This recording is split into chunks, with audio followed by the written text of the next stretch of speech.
Oh, no, thank you very much. I really appreciate it. I'm so excited to be here and to share hope with you all and to answer any questions that anyone might have. So thank you so much. Awesome. Thank you. All right. Now, as we go through this upcoming conversation, if y'all have questions that you're curious about, please feel free to send those in. You can put those in the chat feature. It's on the left or right hand side of the screen in front of you.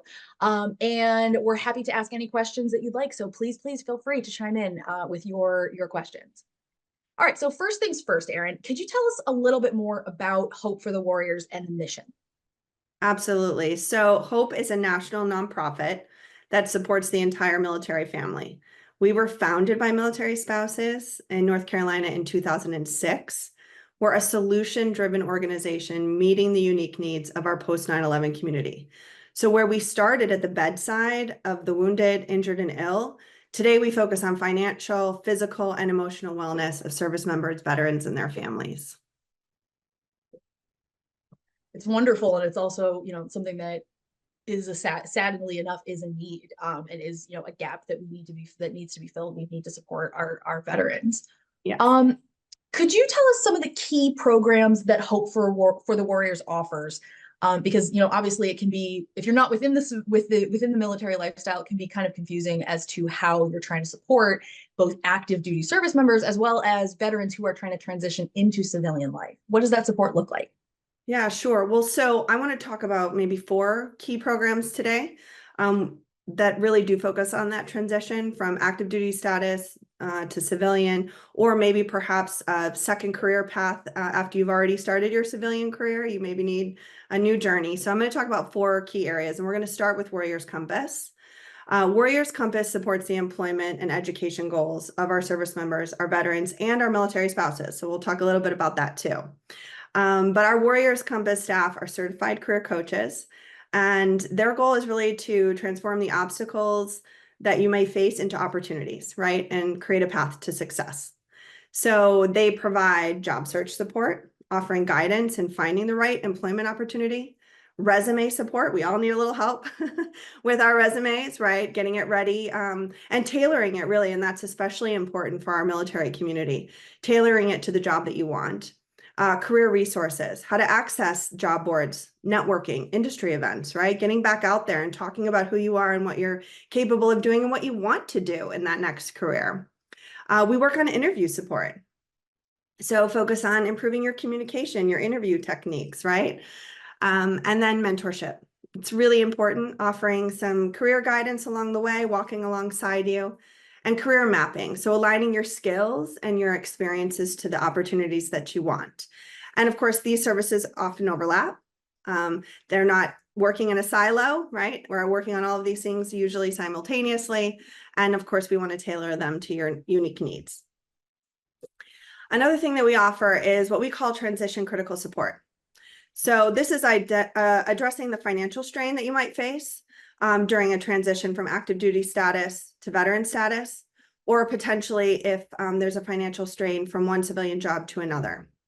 And I want to highlight this program because at Hope, we take a housing first approach. So if you're struggling financially, then you're going to have challenges finding that next career, right? So we want to make sure that you're in a safe and stable housing situation so that you can focus on finding that next career. Military veteran peer support. Might not be something somebody thinks about when they talk about finding a new job, right? Or a career transition, but our military veteran peer support empowers veterans to reach their personal goals. And we do this through peer engagement. So creating a place of acceptance and community, veteran to veteran.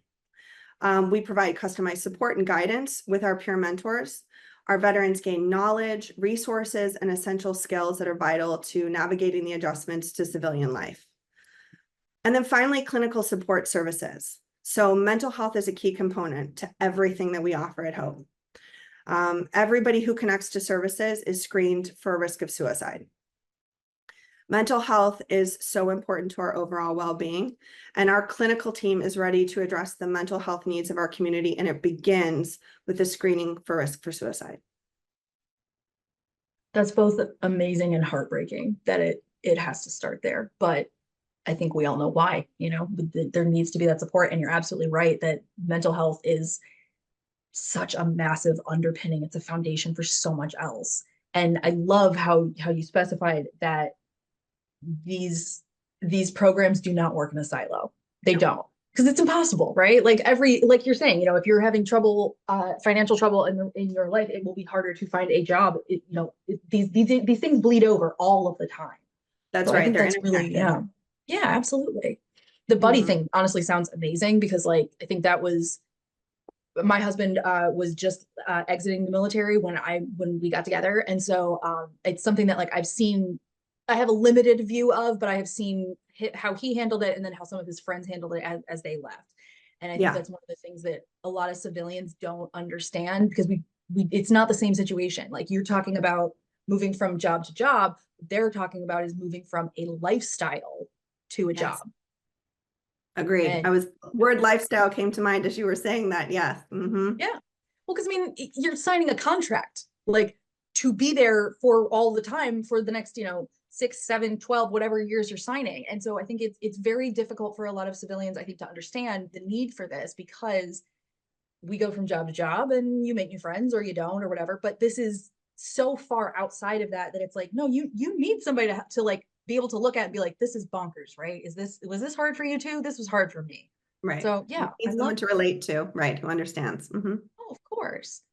All right. Now, obviously, the demand for assistance is only going to increase. How does Hope for the Warriors continue to expand and adapt its services to meet the needs of military families? I mean, you talked about how you started off in kind of different focus areas. So what does that look like as the organization continues to evolve? Sure. Yeah. So we are rooted in evidence-based practice. So it's our foundation combined with our team's expertise. So proud to work alongside some amazing social workers, case managers, career coaches, program managers, our entire staff. So combined with their expertise and a regular review of all the data that we collect, this helps inform the shifts and changes that we make within our programming so that we make sure we're addressing what's important to our veterans and their families right now. And those needs do change over time. The other thing we do is we collaborate with some amazing partners. We've built a really strong network across the country so that if Hope can't provide that solution, we know who can. We're going to work with those trusted companies and organizations to make a strong referral and make sure that you get that nice warm handoff and we're not just sending you to a website or something like that. No, I mean, I think that's a very important part of the process. And I think you're right. It really does point to the importance of asking these questions. So do you like survey to do this? Like, how is that data collected? Because I'm really curious about how this Yeah, no, starts off. that's a good question. So we have what I think is a really strong connect to services. I don't like to use the word application, but sometimes that's the word that gets thrown around. So we'll just use it for today's purposes. But when you come to our website, hopeforthewarriors.org, you can connect to services, big old red button. And it's at that moment that we're asking you some basic questions. And that's where we actually have our suicide screening as well. The information that we're asking, whether you're the spouse, the service member, or the veteran, it's about your service. We ask for everything from, any history you might have with OAF, OEF, or any combat. But we talk about your personal finances right now, your overall well-being, if you're physical, emotional, psychological wellness. We ask a series of questions that then our intakes team reviews within 24 hours. And you're going to get a phone call right away. And upon that conversation, we collect more information. And so this helps us paint a portrait of our HOPE demographic. And so it allows us to see how long, in general, most people have been out of service. We do talk to everyone from 6 months before they're transitioning out to 10 years post-service, or even maybe more. And so the needs of that individual, whether they're 1 year out versus 10 years out, might be very different. Right? The needs of my husband, who's been in 20 years, are going to be different than some of our peer mentors who served 4 or 5 years, right? But we collect all that information to help paint these portraits of who they are. And then we conduct a lot of surveys. Some people love surveys, some people hate surveys. But those surveys really help us inform how we did. If we met the mark, if we didn't, we like to evaluate ourselves too. We rely on other partners who conduct surveys as well to help inform the needs of our community, and we collaborate on those surveys as well. So it's important for us to not work, again, we talked about that silo at the beginning. It's important for us to not work alone. We collect a lot of great information, our partners collect a lot of great information, and together we help form that picture of what's needed. And we all can't be everything to everyone. And I think that's really important, right? And so to acknowledge and to talk about, and that's why I personally really like to talk about collaboration. It's so important. And together we're stronger. And if we work together and not fight Yeah. about turf or space, right? But when we work together, we really are much more effective. And so I'm so grateful to work with the partners that we have, because that helps us be as effective as we possibly can. We're all here to do good. We all want to make life better for everyone around us, for our neighbors and our community, and that's the goal. So Yeah, absolutely. And when it comes to, when it comes to community focused and people focused work like this, mhm. it is absolutely essential to lean on others in your community, look and see who's Absolutely. already in the area, and like Right. don't work harder than you have to, because the job is already hard enough. The work not it never ends in a good capacity, if you get my if you want to go with that. But it is one of those things that like you cannot burn yourself out being everything to everyone. So join together with whoever else is Right. in this space and look and see, like, what can you do together that you can't do individually. I think that's wonderful. That's right. Okay. Right. Let's talk through some of the more common challenges that military families face in the transition process. Okay. We've talked about this from an individual perspective, but I'm really curious to see what are some of the prospects or some of the challenges that hit not just the individual, but also the families involved. Yeah. I've got three. Let's start with financial stability and employment, right? We've been talking about, career readiness, right? So securing stable, meaningful employment can be really challenging, especially if both heads of the household, right? We're in the military, but especially if even just one. And so it can be really challenging to understand how to transition your resume from a military looking resume to a civilian looking resume. And you might encounter some misconceptions from employers that can prevent even getting an interview. So that's going to potentially set you back financially, right? If it takes you a while to find employment after service. But Yeah. also unemployment or underemployment for military spouses is really, it's a large issue that we're still tackling today. So unemployment and underemployment combined with all of the moves that happen in a military time can add to financial strain in the house, especially when someone's transitioning from active duty status to veteran, because then maybe nobody has any income. Yeah, yeah, very true. The second one, I'd lean in on mental health and emotional support. So a lot of veterans and their families experience mental health challenges during that transition, a lot of anxiety and uncertainty, right? Loss of community. They don't, in many cases, right, families are moving maybe home, wherever home might be, or they're moving back to a place that they were stationed that's familiar. And so that can help, but a lot of times still you've lost some identity there. And so It's lack not of the community. same. So Yeah. you really have to lean in on the resources in your community to help support your own mental health and that of your family. Mhm. And then, continuing that theme though is a little bit more emphasis on community support, community connection, right? So potentially you're leaving a close-knit community, and then you're feeling isolated, and you might be in a new environment, and you have kind of a new persona, a new identity, and you Mhm. are making new friends, as we all have done before, and adjusting to that new environment and creating a sense of belonging can be challenging sometimes during that transition. Yeah, absolutely. I mean, you're leaving, it's like we talked about. It's not just a job, and it's not really just a lifestyle. It's a bit of a different reality, honestly. You are in a situation with people that you will be with for literally years, and you know this going into it. And yeah, there definitely doesn't exist that same sense of family when you move from job to job in the civilian world. I don't think it's something that we're more used to maybe having to build up in each new place, and it's not something that is built necessarily like they do it in the military. So yeah, that's very excellent call outs. Thank you for that. All right. If you look back and try and think back about some of the families that you've worked with, can you think of any points where you really felt that your programs made a tangible difference in the life of that family? Yes. I want to tell you a story. I'll tell you a story that I think encompasses, I talked a little bit earlier about what we call the well-being model at Hope. So that's your journey at Hope isn't linear. You might move from program to program depending on your needs. So I've got a story that brings three different areas of work together and ultimately ends in success. So I just gave away the headline, but that's okay. And no names or any, identifiers here for obvious reasons, but the veteran I have in mind was actually a reservist and deployed to Iraq.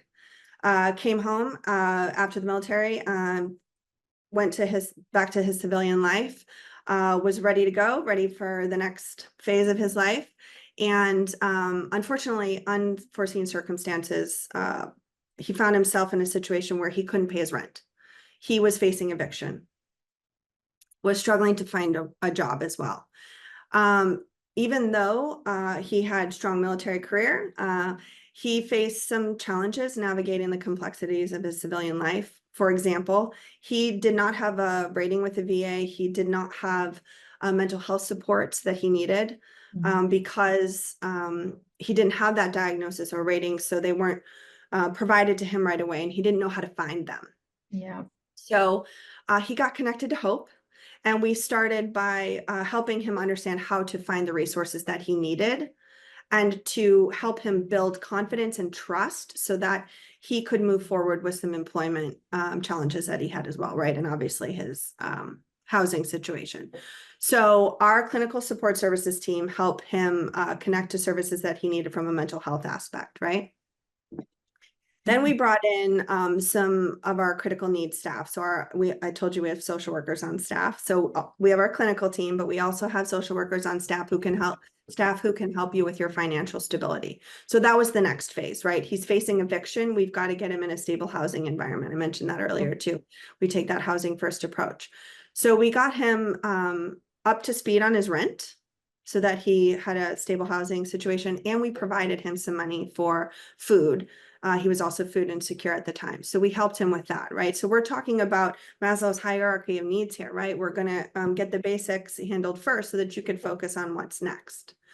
Yeah. So after his housing was stabilized, now he can focus on looking for that job, right? Looking for his career. So he was referred to Warriors Compass. And so with his career coach, he built a stronger resume. He worked on his interview skills. He interviewed for a few jobs that didn't pan out, but ultimately it happens, right? It happens to us all. It happens to all of us, unfortunately. That's right. After a little while, though, he did secure employment with a company that really was in his wheelhouse. That fit him perfectly.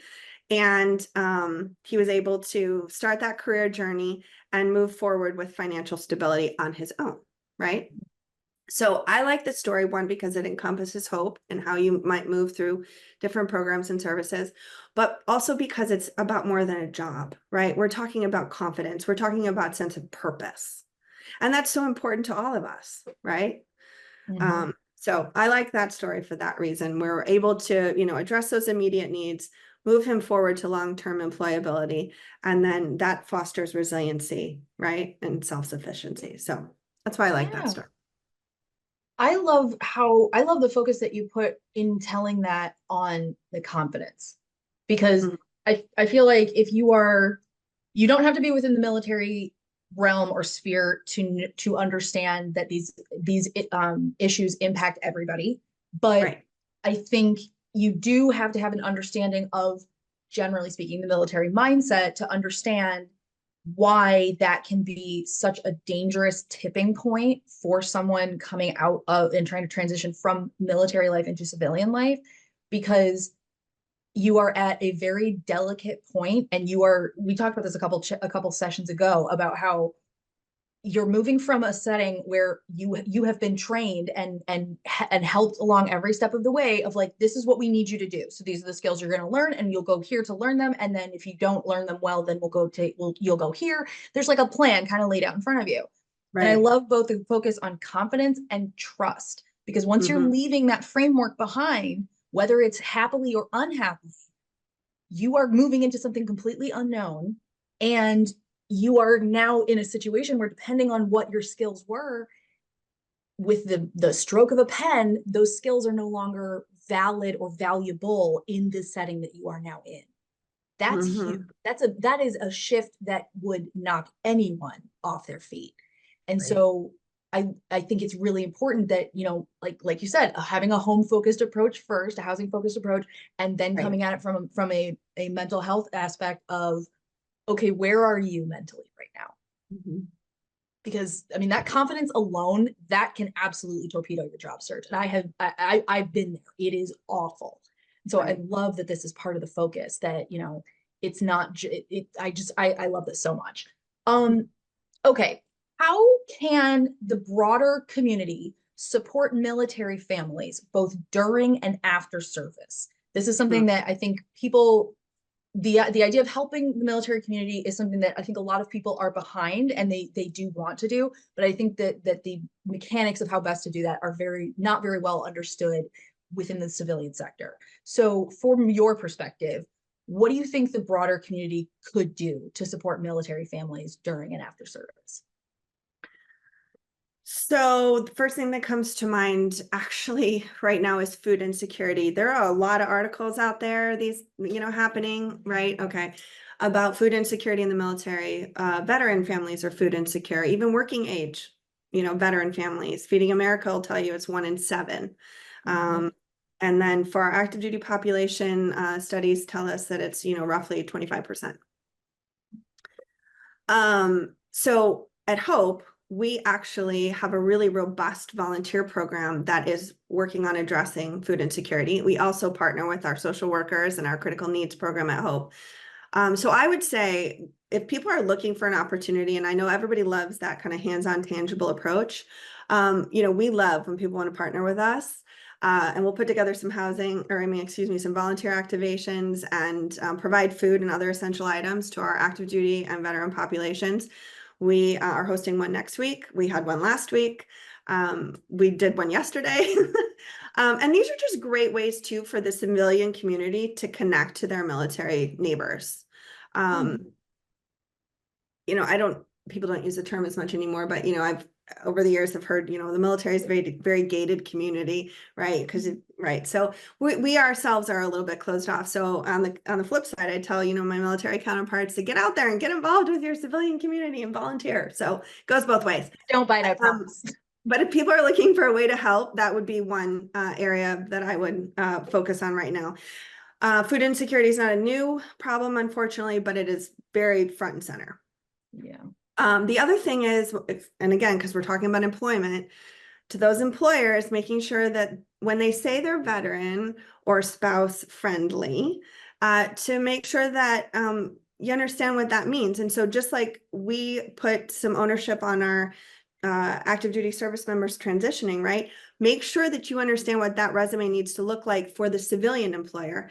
For our civilian employers, let's make sure we understand what it might mean to have gaps in your resume if you're a military spouse, or what, becoming a little bit more competent when it comes to some of the language that our military might use on their resumes. And then I would just add, for spouse or for employers who want to hire spouses, if ever there's an opportunity to provide a remote work opportunity, especially for our active duty military spouses, that's really what they need so they can take that employment from one location to another.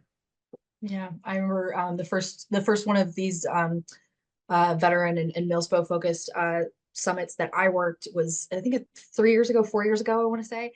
And that was one of the things that struck me at first too, was prevalence of military spouses who have career breaks, career interruptions, all kinds of stuff because they're supporting their partner or their spouse who's in the military. Right. And I think that is definitely something that is not necessarily not well known enough, but like you said, the intricacies, some of the nuances within, like, I think it is, like you said, it's very important for civilian employers to understand what they're getting into, or what they should know and should be cognizant of, or should provide to current and post service members. So I think that's, yeah, oh my gosh, absolutely.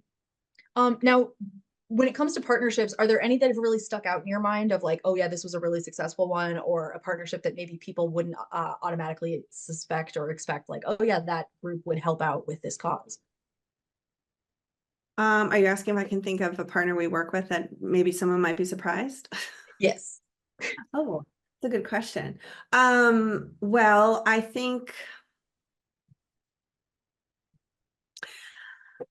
what I find most heartwarming is those partnerships that are in their truest form, just wanting to do good. And what I mean by that is it's not about recognition. It's not about, logos and all that kind of stuff. They're just genuinely interested in it for the good of the cause, Yeah. And but I'm struggling at the moment to think of a company Don't worry or about it. I put you on the spot, so don't worry. These are the questions that occur to me. surprised So about because yeah, I mean, I just am generally always overwhelmed. So I've been working in the nonprofit space serving military families, almost 20 years. And the generosity of others just always humbles me and continues to surprise me. good. I like that. Now, if Hope for the Warriors could create a survival kit of sorts for military families who are transitioning into civilian life, Mhm. what three must-have items or resources would you put in that? So I'd start with an understanding of applicant tracking systems. So that your resume is ready to go, is going to get picked up. You need an ATS friendly resume, and there are templates out there, and Hope can help with that. Our career coaches will get you up to speed, and so I would make sure that you have an understanding of what that means for you and how to rise to the top of the pile. um, and network, and in-person networking if you can do it. Mental health resources. We talked about this a little bit today, but it's really important, especially if you know where you're headed, physically where you're going, to make sure that you know about the mental health and community supports in your neighborhood. And if you don't, again, we're a great resource for that. If you don't know, we will help you find out who that might be. But being at least prepared to understand that you need mental health resources is important. Put it on the list. And a community connection guide, right? So getting involved, whether you're volunteering or if you have children at your children's school, where's your VA resources, local supports for you, for things that you enjoy, even that bring you joy, I think are really important. And then I'm going to add one more, be financially ready, which means, and can mean different things for different people. But one thing that we talk about with our veterans, if you're in the transition, if you haven't already left service, you need to look at your paycheck, and you need to understand how much of that might be your BAH, your basic housing allowance. And if you're living on base, what that means to your paycheck, because your paycheck might look a little different than what you expect it to look like as a civilian. So you have to be prepared, and you have to budget, and you got to write it down and you got to think it through. And again, we're happy to help you with that too. We love to budget at Hope for the Warriors. We'll help you out. All right, excellent. Okay, in the last minute that we have, my last question for you is, what is a lesser known but impactful service or resource that Hope provides that people should know more about? I'm going to go back to our military veteran peer support program that I mentioned a little earlier. You can check it out on our website. And I say that because, as you talked about earlier, when somebody understands where you've been, it's sometimes easier to help get where you're going. And so I think we call them MVPs. We love acronyms in the military. So we call them MVPs. So our military veteran peer support team, they are all veterans themselves and from diverse backgrounds and experiences. And that peer-to-peer support is critically important no matter where you are in your journey. And so that would be the one program that I think is lesser known, but everybody needs to know about. I love it. Okay, where do we leave people if they want to check out Hope for the Warriors? Where should we send Yeah, so it's hopeforthewarriors.org. them? Okay. Check us out. You can learn more about our programs and services, how to connect if you need it, how to engage with us if you want to get together on a volunteer activation or meet up with us at an event or something like that. Hopeforthewarriors.org is where you find us. I love it. Thank you so much, Erin. This has been Oh, thank wonderful. you. I really enjoyed getting to know you and more about the organization today. So thank you for that. Thank you very much. course.